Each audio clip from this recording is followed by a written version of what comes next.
ตัวนี้โจทย์ให้นักเรียนซักเป็นหัวกะโหลกนี่มันซักเมื่อวานนี่มื้อซืนกับเมื่อวานเนาะตัวนี้จะลิ้นเงาละเอียด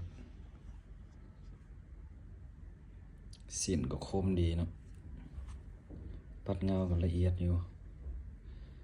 ตัวไม้ให้มันซักตัวนี้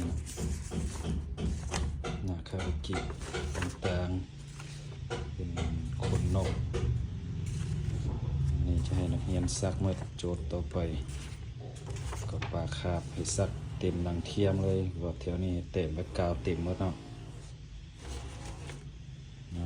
ยาขึ้นแล้วได้เนาะ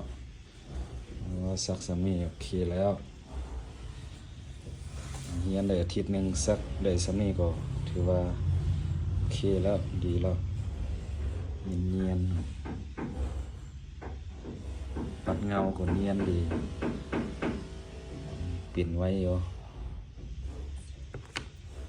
มาซักต่อเลย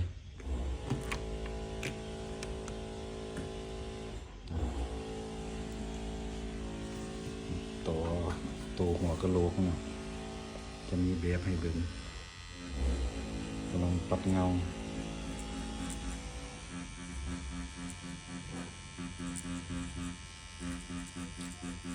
ถือว่าเรียนเข้าใจไวอยู่และมีประสบการณ์แล้วเนาะเริ่มจากศูนย์